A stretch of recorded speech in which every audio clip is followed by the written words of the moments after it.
Hi, welcome to another Hidden in Sky Shrine video. In this video I'll explain how I found and completed Natak Shrine. So this shrine belongs to Sokkala Sky Archipelago and it is right above Akala region. So the way I got there was by propelling Link into the air, and this was through Allround Mountain Skyview Tower. The archipelago is in the same area where Link is propelled to, so all I had to do was to dive to the nearest island. Also, you can combine gliding and diving together. And while editing this video, I noticed that you could totally skip this part and simply start gliding towards the islet that has a lamp that looks like a lighthouse, instead of doing all of this. In this island there's a huge Zonai guy, but I decided to ignore him. But it's really up to you to decide whether you want to fight it or not. The island is connected to another one through a bridge, so I just simply approached the bridge to get there. In this new place there are several Zonai devices and also a proverbial flying device. So this vehicle requires plenty of energy to work, so I decided to attach 5 Zonai batteries to it. I'd recommend you to do the same thing because you will probably need them. So after doing this, you can get on the vehicle and start flying.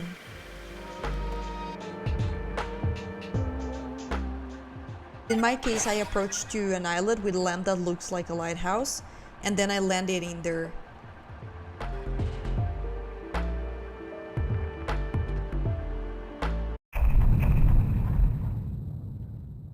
So this island has rails and several Zonai wings, so what I did was that I picked some fans from our pre-built vehicle and I attached them to the back of a Zonai wing. I got on the vehicle and I enabled it, and as soon as I did this, the shrine sensor started to go insane. All you have to do at this point is to control the Zonai wing so you can get to this new set of islets. It doesn't matter where you land at. However, this new set of islands has a very clear path to follow, so I did that.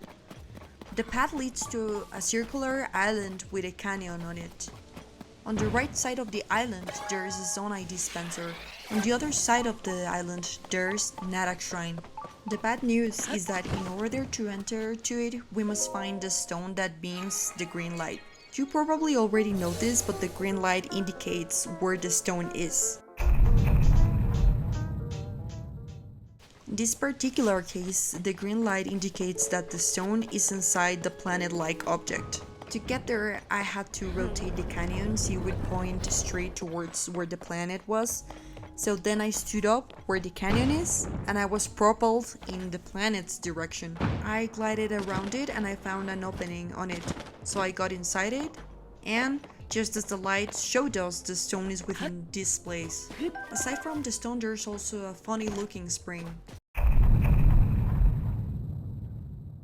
But most importantly, in the middle of the chamber, there's this sphere object that resembles the place where we are at. If you use Alter Hand to grab this sphere, you'll notice that you can rotate the chamber's walls with it. If you move Link to the left, the walls will move to the right. And if you move him right, the walls will move to the left. We need to keep rotating the walls so the opening we use to enter the chamber is aligned with the shrine. Doing this will help us to use the spring to impulse the stone towards where the shrine is. So I rotated the walls to the right, taking in mind the shrine's location.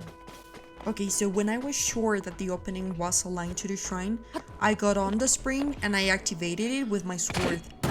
This small test helped me to be 100% sure that the stone would be thrown in the right direction. Once again, I used the canyon to enter the chamber again. Now we'll have to do the same thing with the stone. So I grabbed it and I placed it on the spring. However, something important to point out is that I placed it horizontally, because I immediately wanted to know if the stone had fallen in the right direction. I decided to stay on the spring too. So I activated it and both me and the stone flew over the islet where the shrine is. If the stone fell on the shrine's island, now all you have to do is to grab the stone and take it to Natak Shrine. This will of course open the shrine for you. And thank God it is just a Roro's blessing. The shrine's chest contains an enduring elixir. And congratulations, you can now get the Light of Blessing. And that's the end, folks. I really hope you enjoyed this video, but also if you found this guide helpful and would like to see more, please subscribe to this channel because I'm open to suggestions for any shrine or quest you'd like me to cover. Thank you and see you later.